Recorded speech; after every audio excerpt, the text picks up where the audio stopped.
प्रश्नोत्तर विधि, हिंदी भाषा शिक्षण में प्रश्नोत्तर विधि। तो सबसे पहले हम चर्चा करेंगे प्रश्नोत्तर विधि क्या है, ये कैसी विधि है, इसके क्या उपयोग होते हैं। तो सबसे पहले तो ये समझ लें कि प्रश्नोत्तर विधि का उपयोग क्यों करते हैं।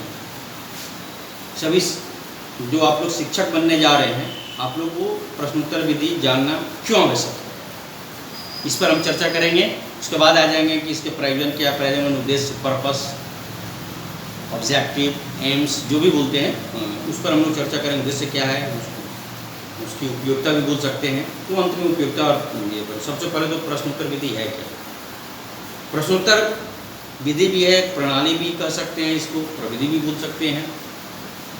तो प्रश्नोत्तर विधि शिक्षण की एक महत्वपूर्ण विधि मानी जाती है। इसके द्वारा सीखने की प्रक्रिया को प्रभावोत्पादक बनाया जाता है। प्रभावोत्पादक है जो पूरे प्रभाव डालता हो छात्रों पर, ये प्रश्नोत्तर विधि है। सभी पद्धतियों में जितने भी हम शिक्षण पद्धतियां जानते हैं, तो सभी शिक्षण पद्धतियों में सर्वाधिक मौलिक और प्राचीन प्रश्नोत्तर विधि ही है। प्राचीन काल में जब बालक गुरुकुल में जाता था, गुरुकुल में क्यों जाता था, तो जब प्राचीन काल में बालक गुरुकुल में शिक्षा ग्रहण करने जाता था, तो गुरु बालक से प्रश्न पूछकर ही उसके ज्ञान की परीक्षा लेता था, तथा बालक भी प्रश्न पूछकर ही अपनी जिज्ञासा की पूर्ति करते थे और सीखते थे, शिक्षा ग्रहण करते थे। तो ये प्राचीनतम विधि है, गुरुकुल से चले आ रही है, प्राचीन काल से चले आ रही है। गुरुकुल में बालक जाता था तो प्रश्न पूछकर उसके ज्ञान के स्तर की पता लगाते थे शिक्षक। बालक को भी ज्ञान प्राप्त करने के लिए प्रश्न पूछना पड़ता था, यानी प्रश्न पूछकर अपनी जिज्ञासा की पूर्ति करते थे और ज्ञान ग्रहण करते थे। इस विधि का आविष्कारक सुकरात को माना जाता है। इस विधि में क्या करते हैं शिक्षक, इस विधि द्वारा शिक्षक बालकों में ज्ञान ग्रहण करने की जिज्ञासा उत्पन्न करते हैं। जिज्ञासा से प्रेरित होकर बालक प्रश्न पूछकर ज्ञान प्राप्त करता है। तो यह प्रश्न विधि होता है, प्रश्न विधि का परिचय है। यह ऐसा इसलिए कहते हैं कि हम सभी जानते हैं कि शिक्षण विधियों में शिक्षक विभिन्न तरह की शिक्षण विधियों का प्रयोग करता है अपने विषय वस्तु को सरल बनाने के लिए, सहज बनाने के लिए। उनका ये प्रयास रहता है कि हम कौन सी शिक्षण विधि का प्रयोग करें जिससे बालक हमारे विषय वस्तु को सरलतापूर्वक समझे, हम जो उनको ज्ञान देने जा रहे हैं वो सरलतापूर्वक उसको ग्रहण कर ले, समझ ले। यानी उसके द्वारा विषय वस्तु को या शिक्षण प्रक्रिया को कैसे सरल बनाया जाए, उसको सहज बनाया जाए और बोधगम्य बनाया जाए, ताकि बालक सरलतापूर्वक उसको सीखे। तो उस अंतराल में, उस अवधि में ये प्रश्नोत्तर विधि का भी निर्माण किया जाता है। शिक्षक क्या करते हैं, प्रश्नोत्तर विधि का उपयोग करते हैं, जो मैंने बताया कि क्यों उपयोग किया जाता है प्रश्नोत्तर विधि। तो सबसे पहले आते हैं कि प्रश्नोत्तर विधि के प्रयोजन क्या होते हैं, इसके उद्देश्य क्या होते हैं, क्या ऑब्जेक्टिव होते हैं, पर्पस क्या होता है। तो लगभग मैं 10 प्रयोजन पर, उसको प्रयोजन बोलिए, शुद्ध हिंदी में बोलते हैं प्रयोजन, या आप उद्देश्य भी बोल सकते हैं, या उसकी उपयोगिता क्या है। तो लगभग 10 पर मैं चर्चा करूंगा, एक एक पर विस्तृत रूप से चर्चा करेंगे। आप लोग ध्यान से सुनेंगे, समझ में आएगा, और जब आप शिक्षण कार्य करेंगे तो ये लाभकारी सिद्ध होगा। प्रश्नोत्तर विधि भी बहुत सारी विधियों को मैंने बता चुका हूँ, उसमें एक प्रश्नोत्तर विधि भी है। तो आइए इसके लाभ पहले सबसे पहले क्या देखिए, मैंने लिखा है प्रश्नोत्तर विधि। आप लोग ध्यान से देखें, प्रश्नोत्तर बहुत से सारे लोग जब लिखते हैं, तो मैं आपको बता दूं प्रश्नोत्तर में उत्तर लिखते समय मैंने बहुत जगह देखा है। मैं आपको यहाँ पर बता देता हूँ, एक जगह है यहाँ पर, यहाँ देखिएगा, उत्तर लोग ऐसे लिखते हैं, ये गलत है, इसीलिए मैंने यहाँ देखिए तो प्रश्नोत्तर, इसमें ऐसे करना, ठीक है ना। ये होता है उत्तर। तो यहाँ पर आते हैं हम लोग मैं बता दूं कि मैंने वहां लिखा है प्रश्नोत्तर विधि। आप ध्यान से देखेंगे, प्रश्नोत्तर विधि। प्रश्नोत्तर विधि शिक्षण की एक महत्वपूर्ण विधि या प्रणाली मानी जाती है। इसके द्वारा सीखने की प्रक्रिया को प्रभावोत्पादक बनाया जाता है। प्रश्नोत्तर विधि द्वारा बहुत से प्रयोजनों की पूर्ति की जाती है। प्रयोजन माने होता है उद्देश्य, पर्पस, ठीक है ना, पर्पस। प्रयोजन का इंग्लिश अगर पर्पस, उद्देश्य क्या होता है इसका। आविष्कारक मैंने लिख दिया है सुकरात है, क्योंकि इसके आविष्कारक सुकरात को माना जाता है प्रश्नोत्तर विधि के। यहाँ पर मैंने बता भी रहा हूँ, वहाँ पर ध्यान दीजिए आप। प्रश्नोत्तर विधि के प्रयोजन बोल सकते हैं, या इसको उद्देश्य बोल सकते हैं, या इसकी उपयुक्तता क्या है। तो मैं लगभग 10 पर चर्चा करने जा रहा हूँ। सबसे पहला है छात्रों के ज्ञान के स्तर की जांच करना। प्रश्नोत्तर विधि का पहला उद्देश्य होता है, प्रयोजन होता है, या इसकी उपयुक्तता बोलिए कि छात्रों के ज्ञान के स्तर की जांच करना। प्रश्न करके हम छात्रों को ज्ञान के स्तर की जांच करते हैं, और ज्ञान के स्तर की जांच करने के बाद क्या करते हैं, आगे की शिक्षा करते हैं। यानी पूर्व ज्ञान को नवीन ज्ञान से जोड़ने का प्रयास करते हैं। इसलिए बोले ज्ञान के स्तर की जांच करते हैं। अब मैंने आपको बताया भी था, जिस समय क्लास में ले रहा था आप लोग शिक्षण कार्य करते थे, बताया भी था, एक उदाहरण भी दिया था। पुनः मैं उसका उदाहरण दे रहा हूँ। अब हमको पढ़ाना है छात्रों को, हम अगर SST पढ़ा रहे हैं, नागरिक शास्त्र पढ़ा रहे हैं, सिविक्स पढ़ा रहे हैं, तो हमको पढ़ाना है मौलिक अधिकार, फंडामेंटल राइट्स। तो हम क्या करेंगे, ज्ञान का स्तर का पहले जांच करेंगे। कक्षा 8वीं के छात्र हैं, हम जा रहे हैं शिक्षण कार्य करने, तो उसके ज्ञान के स्तर की जांच कैसे करेंगे, तो प्रश्न पूछकर, तो प्रश्न का निर्माण करते हैं, पूर्व ज्ञान से जोड़ते हैं। हम ये जानते हैं कि उसको कौन सा ज्ञान होगा, तो हम पूछते हैं कि गणतंत्र दिवस कब मनाया जाता है। छात्र सरलतापूर्वक जवाब देंगे, क्योंकि 8वीं क्लास में पढ़ रहा है, 6वीं में पढ़ रहा है, 7वीं में पढ़ रहा है। मौलिक अधिकार उसी छात्र को, उससे नीचे के छात्र को पढ़ाया भी नहीं जाता है, स्टूडेंट को बताया भी नहीं जाता है। तो बोलते हैं गणतंत्र दिवस कब मनाया जाता है। छात्र बोलेगा गणतंत्र दिवस 26 जनवरी को मनाया जाता है। फिर अगला प्रश्न, गणतंत्र दिवस 26 जनवरी को ही क्यों मनाया जाता है। बालक उत्तर देगा कि क्योंकि इसी दिन हमारा संविधान लागू हुआ था। तक जानकारी है। फिर अगला प्रश्न करते हैं कि संविधान ने हमें क्या दिया, या संविधान से हमको क्या लाभ। बालक में उत्तर होगा, क्योंकि उसकी ज्ञान वहीं तक है। तब हम बताते हैं कि संविधान ने हमें बहुत से अधिकार दिए हैं, उसको हम लोग बोलते हैं मौलिक अधिकार। तो आज हम लोग मौलिक अधिकार पर आइए चर्चा करते हैं, पढ़ते हैं। यानी हम उसके ज्ञान के धीरे धीरे प्रश्न द्वारा स्तर की जांच कर लिए कहाँ तक है, उससे आगे।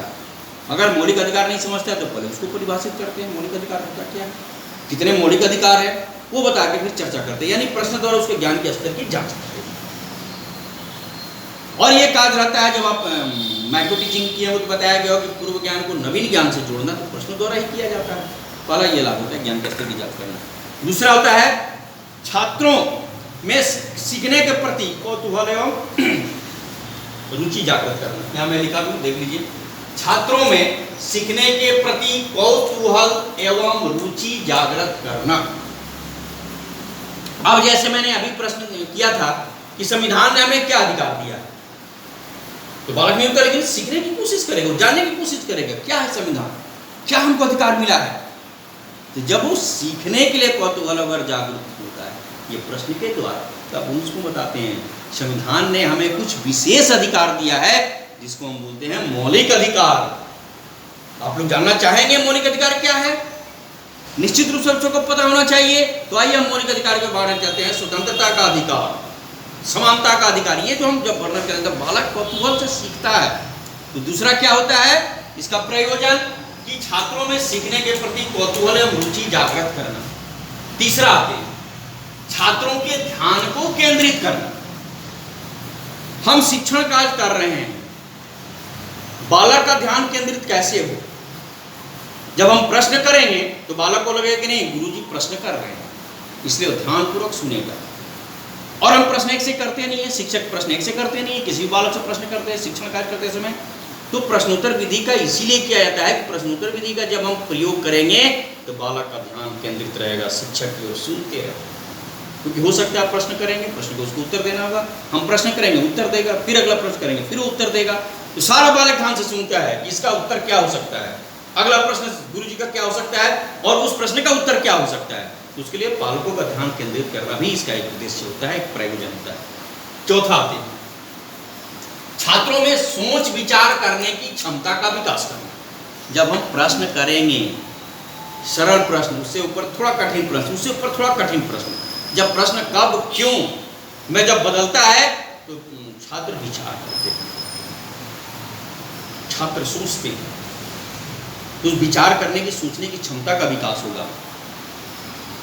हम प्रश्न के ही माध्यम से शिक्षण कार्य कर रहे हैं, शिक्षण पाठ का विकास कर रहे हैं। प्रश्न के माध्यम से जब हम पाठ का विकास कर रहे हैं, शिक्षक जब पाठ का विकास करते हैं तो छात्रों को प्रश्न का उत्तर देना रहता है। जो प्रश्न छात्र दे सकते हैं शिक्षक अपने से उसका उत्तर देते हैं। तो उसमें क्या होगा, जब हम प्रश्न करेंगे तो छात्र विचार करेगा, सोचेगा, उस प्रश्न का उत्तर देने लगेगा। कब क्यों, कब का तो उत्तर दे देगा, क्यों और कहाँ जब आता है, जैसे ही क्यों का आता है तो उसको सोचने पर वो मजबूर होता है, छात्र विवश होता है और सोचने का और विचार करने की क्षमता का विकास होता है।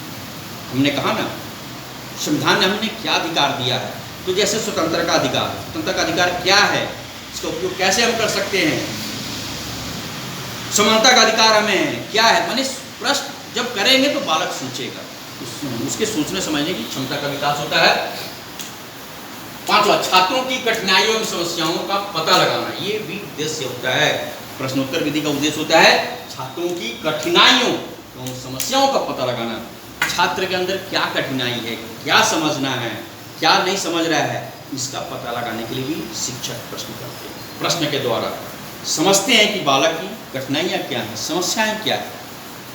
हो सकता है हम शिक्षण कार्य कर रहे हों, अन्य विधियों से शिक्षण कार्य कर रहे हैं, हम व्याख्यान विधि कर रहे हैं, हम चित्र वर्णन विधि का प्रयोग कर रहे हैं, लेकिन जब तक प्रश्न नहीं करेंगे तब तक हमें समझ में नहीं आएगा कि बालक की कठिनाइयाँ क्या है, उसकी समस्याएं क्या है। प्रश्न जब करेंगे और उसका जब उत्तर नहीं दे पाता है बालक, तो अपने को समझ में आता है कि उसकी कठिनाइयाँ क्या है, उसकी समस्याएं क्या है। और अगला प्रश्न करते हैं और अगला प्रश्न करते हैं। प्रश्नों के बहुत सारे स्तर होते हैं, मैं इस पर अभी चर्चा नहीं कर रहा हूँ, प्रश्नोत्तर विधि की बात हो रही है।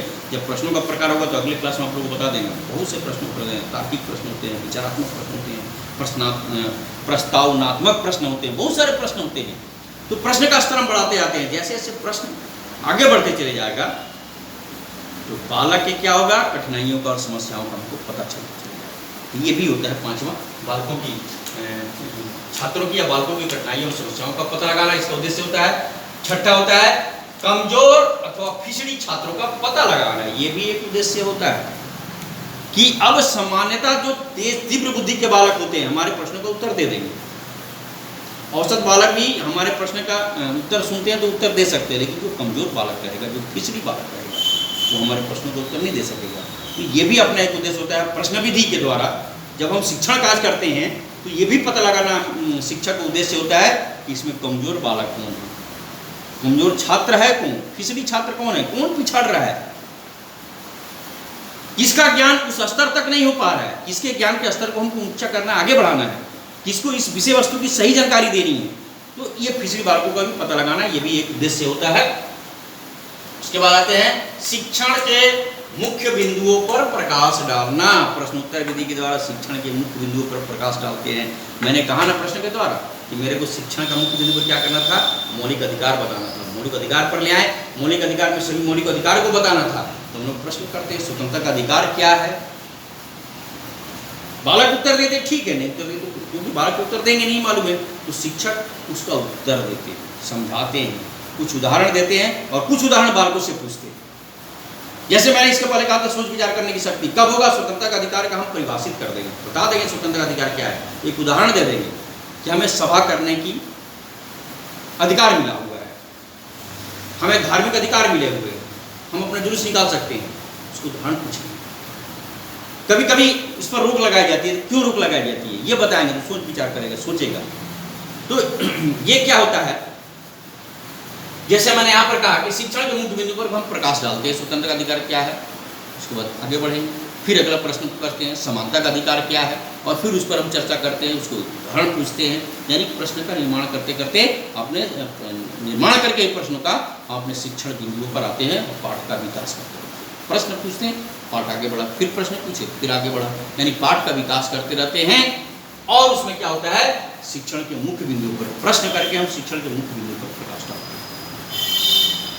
ज्ञान को व्यवस्थित करने में सहायता प्रदान करना, यह भी एक उद्देश्य होता है। ज्ञान को व्यवस्थित करने के लिए एक एक ज्ञान हम देते चले जाते हैं। हम कोई कविता वाचन कर रहे हैं, कोई कहानी बता रहे हैं। मैं हिंदी शिक्षण की बात करूँ तो हिंदी का ही उदाहरण ले रहे हैं, उसमें मैंने नागरिक शास्त्र के लिए हिंदी उदाहरण, कोई कविता पढ़ा, कोई कहानी मैंने बता रहा हूँ आपको, कोई भी कविता ले सकते हैं।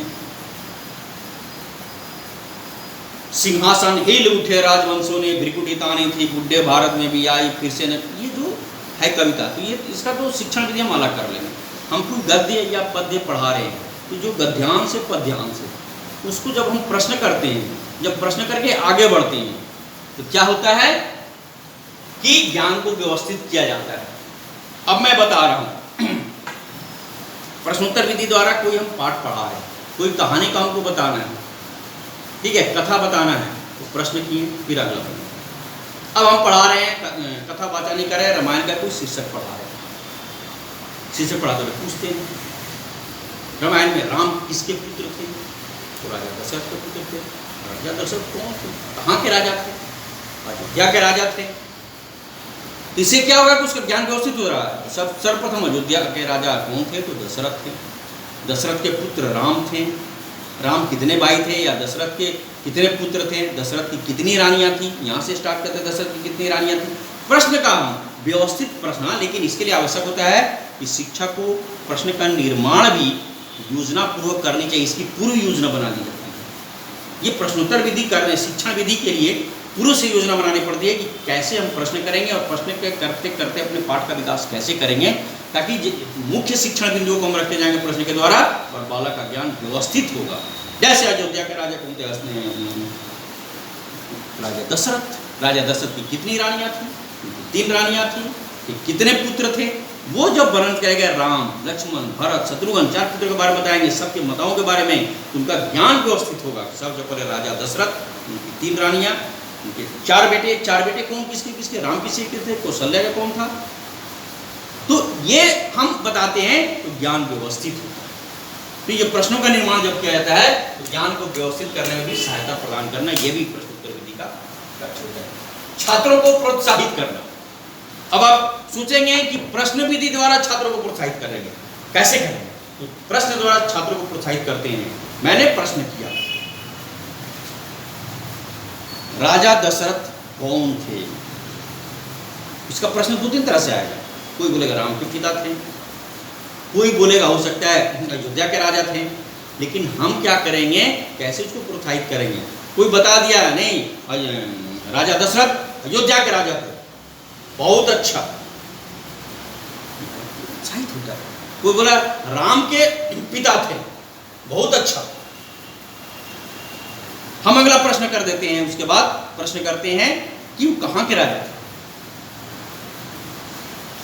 और जब उत्तर देता है बालक, तो उसको हम लोग उत्साहित करते हैं। ठीक, उनकी कितनी रानियां थी? किसी ने कहा 3 रानियां। ठीक है, सही आंसर, उत्तम, अच्छा है, बहुत अच्छा, उत्कृष्ट उत्तर, सही उत्तर। बालक उत्साहित होता है। हाँ, जिस प्रश्न का उत्तर नहीं देता है, उस प्रश्न का हम लोग बताते हैं। ठीक है, चलिए, इस प्रश्न का मैं उत्तर बता रहा हूँ, आप लोग ध्यान से सुने। 3 रानियां थी, 3 रानी का नाम बता दिया। कोई नहीं बताने सका 4 पुत्र का नाम बता दिया। लेकिन जब बताता है, जिसमें बालक उत्तर देता है जिस प्रश्न का, और हम उसको अच्छा, अति उत्तम, उत्तम, ये जब शब्द करते हैं, इसको बोलते हैं अभिप्रेरण, मोटिवेट करते हैं। तो ये जब हम उसको करते हैं, उत्साहित करते हैं, तो बालक उत्साहित होता है, प्रश्न को उत्तर देता है। और जब उत्साहित रहेगा, जब कभी कभी क्या होता है, बालक भी प्रश्न करेगा। जब बालक प्रश्न करेगा, उसका जब हम उत्तर देंगे, तो बालक प्रफुल्लित होगा कि शिक्षक ने, गुरुजी ने मेरे प्रश्नों का उत्तर दिया।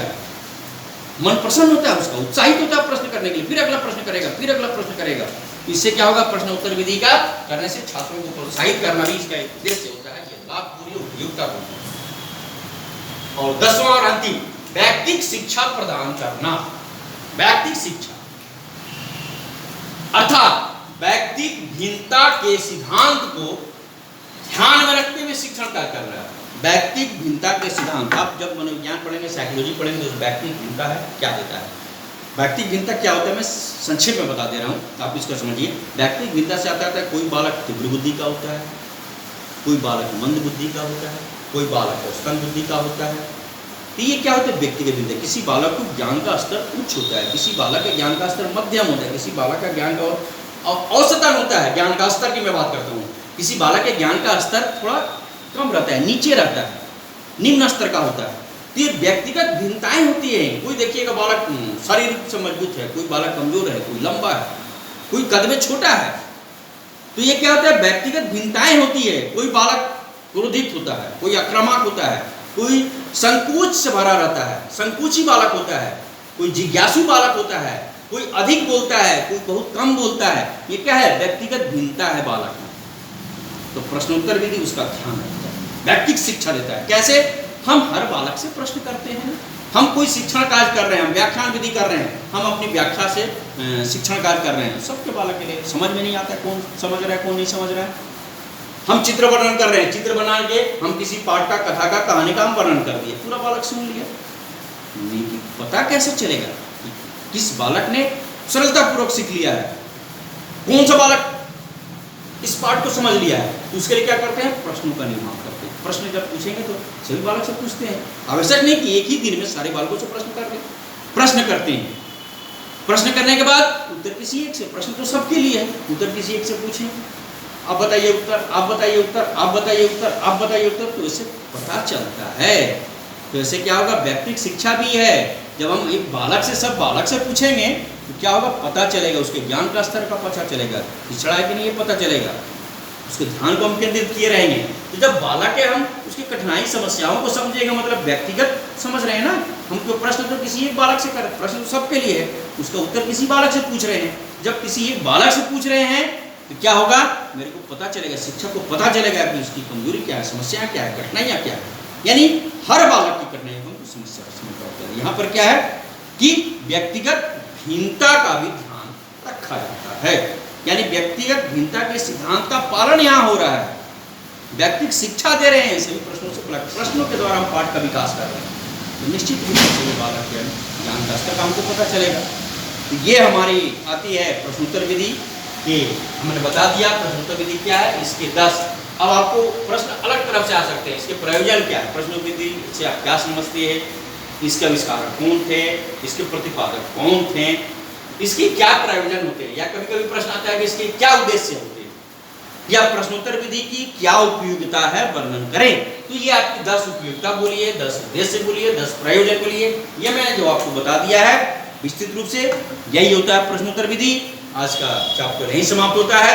चलिए, सबको समझ में आया होगा, मैंने एक उदाहरण दिया है, स्पष्ट रूप से समझ में आया होगा, मुझे ऐसा लगता है, विश्वास है। सबको धन्यवाद।